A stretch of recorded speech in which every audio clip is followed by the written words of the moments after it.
eu sou o Alessandro e hoje eu vou comentar Tex Platinum 1, que traz a história O Caçador de Fósseis. Caçador de Fósseis é a primeira história do Tex que eu leio, que foi produzida pela dupla Segura Ortiz, ou de maneira mais específica, né, pelo roteirista Antônio Segura e pelo desenhista José Ortiz. Eu tinha expectativas muito boas com essa história. Ela é bastante elogiada, essa dupla é muito elogiada. Os desenhos do Ortiz eu já conhecia do Mágico Vento, e são desenhos realmente muito bons. Essa edição aqui eu ganhei de presente até um tempinho do Pardi Roberto Sombra, que me enviou ela junto com outras edições. E eu demorei para ler, porque eu confesso que eu estava esperando sair na Tex Gold. Eu ficava assim, cara, leio essa nessa edição, espero sair na Tex Gold para ler no formato maior. Só que, como todos sabem, né, a Tex Gold não está sendo distribuída. Assim, a distribuição suspensa por causa de problemas com a editora Abril e a Salvat não consegue enviar as revistas para as bancas, né? Então, dada essa demora, eu não resisti e também não me arrependi. Agradeço muito ao padre Roberto Sombra por ter me enviado a história, assim.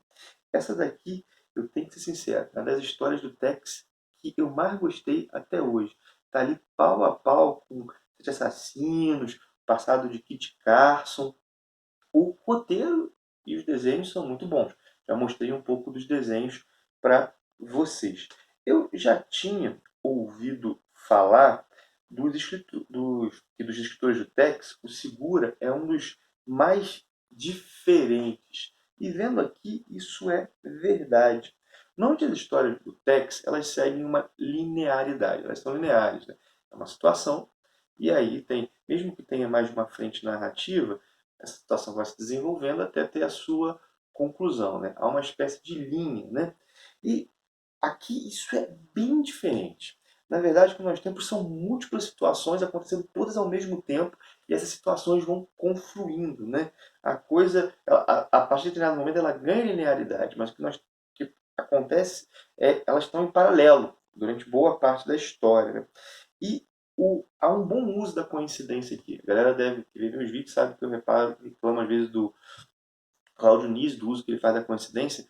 O, o Segura também usa a coincidência, só que ele usa a coincidência para complicar, não para resolver. As coincidências elas tornam a coisa mais complicada e elas soam verossímeis. O que nós temos na história são basicamente as seguintes situações. Vamos lá. Um homem que procura fósseis, um paleontólogo, né, que é acompanhado pela sua filha e por um empregado. Nós temos outro paleontólogo que persegue esse primeiro e comete alguns assassinatos no meio do caminho. Nós temos um bandido baleado logo no início da história e ele é procurado, mas não no estado em que ele se encontra nesse momento. No estado, quando eu falo estado aqui, é componente da federação, né? Não é estado físico, não é porque ele está baleado, mas não no lugar que ele está. E nós temos também um índio cuja mãe casou com um branco, ele é criado pelos brancos, e ele vai odiar os brancos. Ele se torna um ladrão de cavalos muito violento. E é atrás desse índio que o Tex está, olha só. O Tex está atrás desse índio, né? Ele nem sabe assim, quem é ainda. Bom, no início da história. O Tex e o Carson, eles vão lidar com todas essas situações. E algumas delas são desconectadas, mas elas vão se entrecruzar conforme a história vai avançando. O Segura e o Ortiz eles sabem construir situações tensas e épicas. Um exemplo é quando eles têm que lidar com uma manada de bisontes. Tá? O Tex, o Carson e mais alguns.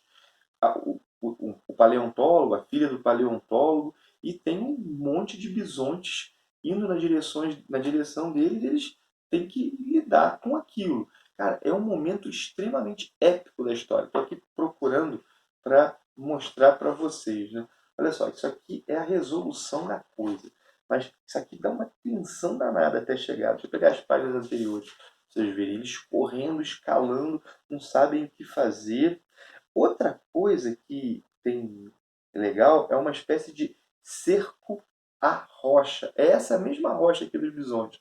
Eles estão todos ali cercados pelos índios E eles não têm muito como resolver a situação. Outra coisa muito boa é a construção dos personagens.